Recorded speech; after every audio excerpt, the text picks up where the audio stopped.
AI വരുമ്പോൾ സ്വാഭാവികമായിട്ട് എല്ലാ ബിസിനസ് ഫങ്ഷൻസും മാറും. ഒരു സിമ്പിളായിട്ടുള്ളൊരു ഉദാഹരണം പറഞ്ഞു കഴിഞ്ഞാൽ, വാഷിംഗ് മെഷീൻ വന്നു കഴിഞ്ഞപ്പോൾ നമ്മുടെ വീട്ടിൽ തുണി അലക്കിയിരുന്ന അച്ഛനോ അമ്മയോ ആരായിക്കോട്ടെ, അവർ ഇറലവൻ്റ് ആയിട്ടില്ലല്ലോ. അവരവരുടെ ആ സമയം കൊണ്ട് വേറെ ജോലികൾ ചെയ്യുന്നു എന്നൊരു അവസ്ഥയിലേക്ക് വന്നു. HR സംബന്ധിച്ചിടത്തോളം AI റീപ്ലേസ് ചെയ്യാൻ പറ്റുന്ന കാര്യങ്ങളുണ്ട്. എംപ്ലോയീസിൻ്റെ ചോദ്യങ്ങൾക്ക് മറുപടി പറയുക, അതുപോലെ മാനുവലായിട്ട് ചെയ്യുന്ന പല കാര്യങ്ങളും റീപ്ലേസ് ചെയ്യപ്പെടും.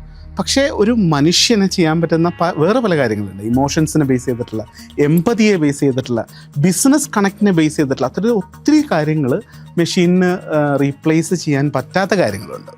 അത്തരം കാര്യങ്ങളാണ് നമ്മൾ ഇനി ഫോക്കസ് ചെയ്യേണ്ടത്. ഇപ്പോൾ നിങ്ങൾ ഭാവിയിൽ ഒരു HR ആവാൻ താല്പര്യമുള്ള ആളുകൾ ഇതുപോലെ എഴുത്തുകുത്തുകൾ അങ്ങനെയുള്ള കാര്യങ്ങളൊക്കെ ChatGPT വന്നിട്ട് മാറും. അപ്പോൾ അങ്ങനെ മാറാതെ ഉള്ള കാര്യങ്ങൾ ഞാൻ നേരത്തെ പറഞ്ഞ ബിസിനസ് ഫംഗ്ഷനായിട്ട് റിലേറ്റ് ചെയ്തിട്ട് എങ്ങനെ ബിസിനസ്സിലേക്ക് കോൺട്രിബ്യൂട്ട് ചെയ്യാം, അത്തരത്തിലുള്ള കാര്യങ്ങൾ കുറച്ചുകൂടി ഫോക്കസ് ചെയ്തിട്ട് പഠിക്കണം. ആ ഫോക്കസാണ് നമ്മളുടെ എൻട്രിയിലെ HR കോഴ്സിൽ വളരെ പ്രധാനമായിട്ട് നമ്മൾ ശ്രദ്ധിച്ചിരിക്കുന്നത്.